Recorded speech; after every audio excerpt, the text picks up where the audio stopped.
In this video, we'll be taking a first look at the changes Warriors received in the 6.0.2 pre-patch to Warlords of Draenor that just hit the live realms October 14th, so let's get started.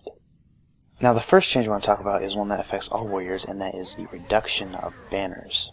They have rolled Skull Banner into Recklessness, which is only available Arms and Fury, and completely removed Demo Banner, leaving Mocking Banner exclusively to Prot Warriors. I feel the same way about them leaving as when I first saw them. And when I first saw them, I thought they were cool, but I honestly felt like, well, this is just another button to press. Now, I will say that Mocking Banner still being left to Prot makes me wonder how fair that is, because that is an insanely strong banner, especially for ad control.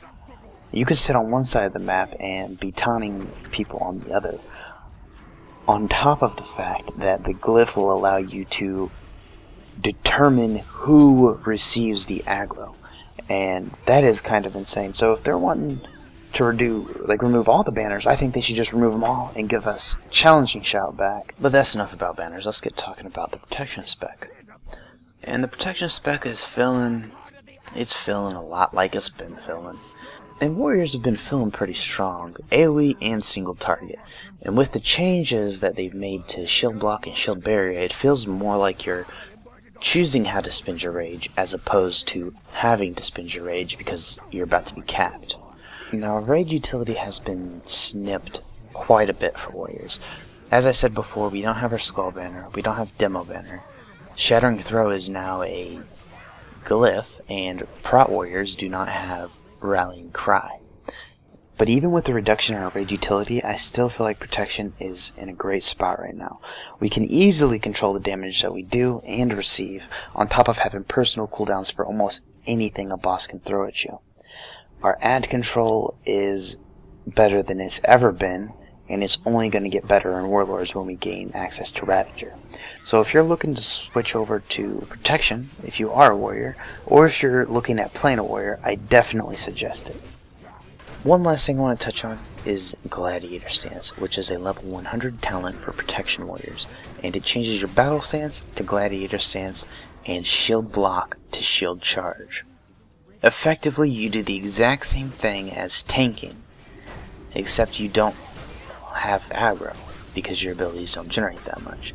So it doesn't really feel different, it just allows you to do something different, which I don't know how I feel about, because we already have two specs that are specifically for DPSing, and now Blizzard feels the need to add a talent which makes it so that we can have 3 DPS specs. Personally, I disagree fully with this, but I'm sure that many of you will find this very exciting. Let's talk about Arms Warriors that have been severely affected by the ability perk. You no longer have Overpower, and Slam is a talent you're almost never going to use. Mortal Strike requires Rage instead of gives it, and Ren has been added back into the game. In addition to Whirlwind and Colossal Smash, this is the entirety of your DPS rotation. This leaves a lot of downtime in the Arms spec, and I don't want downtime to be confused with loss of DPS. While Fury outshines Arms single target, Arms takes the cake for multi-target fights, definitely. With Taste for Blood and Ren, you have no problems with Rage, which means you can have 100% Sweeping Strikes uptime and spam your Whirlwind to your heart's desire. And in PvP, it also applies very much the same, especially now that we have Shield Barrier. We can sit in defensive stance with Rend on everything and just wait for that right moment to unload.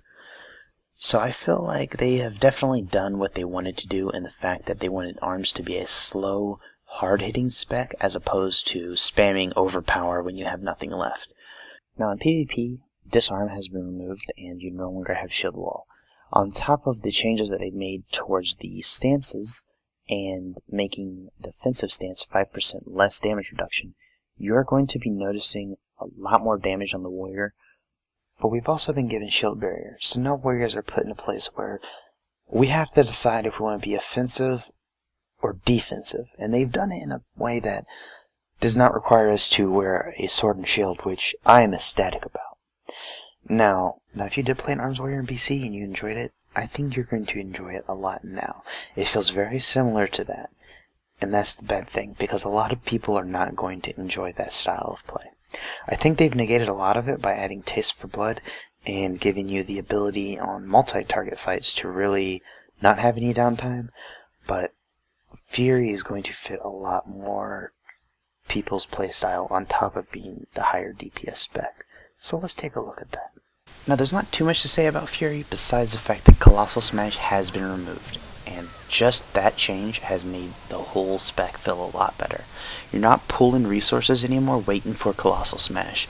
You're actively using them, and it feels great. It feels like you're a Fury Warrior, you know? It feels like you're furious. You're constantly hitting. You're spamming Rage and Blow, Wild Strike, always hitting something. And I have never enjoyed Fury this much. But other than that, Fury Warriors are pretty much the same. All the same abilities. It's just you don't have to wait to use them. This is honestly the only difference. So if any of this has piqued your interest, don't forget to like, comment, subscribe, and be on the lookout for more.